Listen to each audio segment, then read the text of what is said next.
Rappelez-nous votre nom. Jean-Claude Van Damme. On s'en souviendra.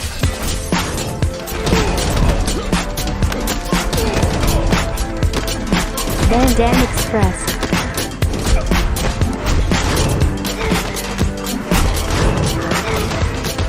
Van Damme Express. Salut tout le monde, vous écoutez Van Damme Express, le podcast qui regarde tous les films de Jean-Claude Van Damme, les uns après les autres, et qui les classe. Aujourd'hui, je vais faire mentir le pitch de l'émission, puisque je n'ai pas vu un film, mais j'ai vu une série. Il s'agit de Jean-Claude Van Johnson, une série produite par Amazon Prime, pour un total de 6 épisodes. C'est une série qui est part d'une idée originale de Jean-Claude qu'il a évoquée en 2013 auprès de la société de production de Ridley Scott, Scott Free, et qui a été reprise en 2015-2016 pour cette production. Alors une petite parenthèse, puisque on va évoquer le fait qu'en 2001, dans une émission d'Ardisson, Van Damme avait évoqué ce format de distribution. Alors tout le monde se foutait de lui, le prenait pour un allumé, mais il évoquait Netflix bien avant l'heure, en 2001, où il parle d'un format de distribution qui toucherait 250 millions de personnes dans le monde qui achèteraient ces films pour moins de $2. Tout le monde est hilar sur le plateau, lui croit à son idée, et en fait c'est lui qui avait raison. On va annoncer un film dans le net. The White Band, on pourra toucher 250 millions de viewers. Ouais. Ça c'est quelque chose de bien pour un film de qualité avec $1.99. Comme ça, tous les gens au monde entier, les gens qui n'ont pas d'argent, ils appuient sur un bouton, ils doivent pas attendre 40 heures pour le download, ok? Parce que c'est fait avec Waves. On va distribuer les films avec le téléphone. Ce sera la première fois qu'on le fera. Le Muscles from Brussels are going to do that, ok? Before Lucas, because on n'attend pas le satellite. Je peux pas attendre le satellite. Il dépense trop d'argent. Ça coûte des millions de dollars. Satellite. Alors on a trouvé un système. Grâce au net. Paul-Loup, c'est un moyen de nous faire du pognon, ça. Oui. C'est pas inintéressant, ça permet de voir 20 ans après que cette émission était une vraie supercherie avec Ardisson qui était insupportable à ne pas écouter et pas respecter ses invités. Je plains les gens qui étaient sur ce plateau à cette époque. L'émission avait un succès vraiment phénoménal, ce qui me paraît aujourd'hui encore super mystérieux. Alors là, le voilà en 2016, après toute cette période à atterrir en bac à solde et directement en rayon VHS.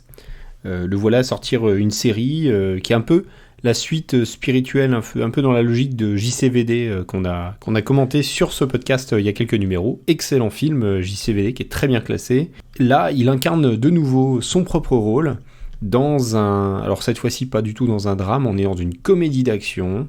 Et il twiste son personnage, puisqu'il incarne Jean-Claude Van Johnson, qui est un acteur de seconde zone, mais en fait, il se trouve que c'est un espion au service des États-Unis, qui sauve régulièrement le monde, et c'est pour ça qu'il est envoyé régulièrement sur des tournages en Roumanie, dans les pays de l'Est, d'Europe de l'Est, sur des tournages de films à petit budget. Ça lui sert de couverture en fait pour réaliser des actions d'espionnage sur place avec cette magnifique couverture. Dans la série, Jean-Claude est maintenant un peu âgé, il décide de reprendre du service suite à une rencontre avec Vanessa, qui est jouée par Kate Foster, qui est son ancienne amoureuse. Il veut un peu la reconquérir et se prouver un peu à lui-même qu'il n'est pas un has-been. Ça ressemble un petit peu à ce qui se passait dans sa vraie vie. Le problème, c'est qu'il est un peu rouillé, il n'arrive plus trop à faire son grand écart.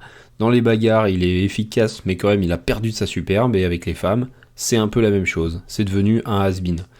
On va se retrouver dans un univers parallèle, extrêmement drôle, avec des histoires de voyage dans le temps, de tournage de films absolument mauvais, avec des tueurs qui seront assez trousses. Et autant vous dire, on s'ennuie pas une seconde. C'est très drôle. Alors c'est pas l'introspection de l'année, on est quand même sur un produit bien pensé, qui fait très bien ce qu'il propose et qui est très, très bien écrit. Chaque épisode apporte son lot de rebondissements. On retrouve bien sûr Van Damme face à lui-même, comme dans beaucoup de films où il joue son double, avec l'incroyable personnage de Philippe. Philippe! Je sais où tu te caches! Viens ici que je te bute, enculé! Aïe, attention Philippe, le parapet! Oh, c'est terrible. qui va déclencher toute une série d'événements incroyables et totalement inattendus. Salut Philippe. Bonsoir Philippe. Bonsoir Philippe.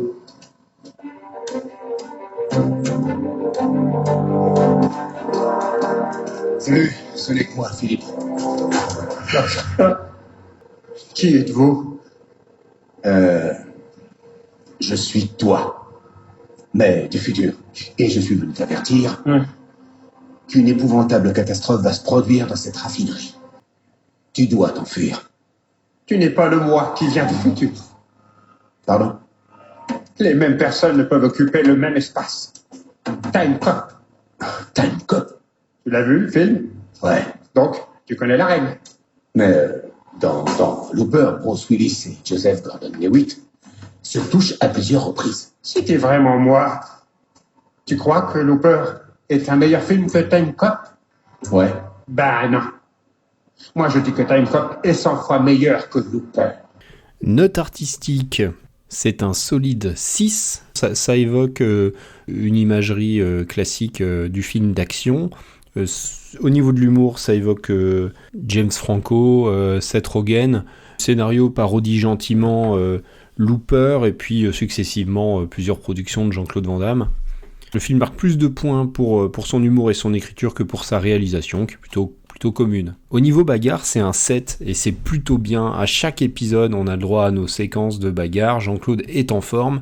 Et puis on rigole beaucoup pendant ces scènes qui sont plutôt fun et bien découpées. Je pense à celle de l'entrepôt qui est vraiment drôle, et il y en a une autre aussi sur le tournage quand le réalisateur croit qu'il est en train de tourner une scène de baston totalement bidonnée, alors qu'en fait c'est des tueurs qui sont aux trousses de Jean-Claude et ils s'en débarrassent avec les décors et tout, super truculent. Un très très bon souvenir. Donc c'est un 7 au niveau bagarre, et je mets un +1 en bonus parce que là, on a un investissement particulier de Jean-Claude. Quand on voit de la comédie, le film lui est dédié. On est bien, on est entre nous. Et ça fait plaisir à voir une comédie réussie comme ça autour de ce personnage. Ça a été une mise sur 10, c'est plutôt costaud. Je vais le placer juste en dessous de Répliquant. Un petit peu au-dessus de Double Team, Grand Tournoi, Légionnaire, tous ceux qui sont à 7 points. Donc ça fait une solide 7ème place pour Jean-Claude Van Johnson. On va se retrouver très bientôt pour une nouvelle comédie. Petit spoiler, je risque de lui mettre quelques petits mawashi retournés. Je vous donne rendez-vous pour ce faire dans 15 jours, prochaine émission. Portez-vous bien, à bientôt. Van Damme Express.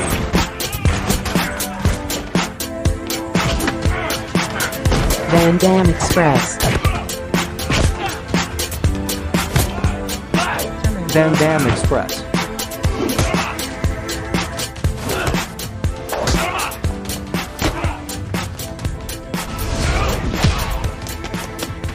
La route.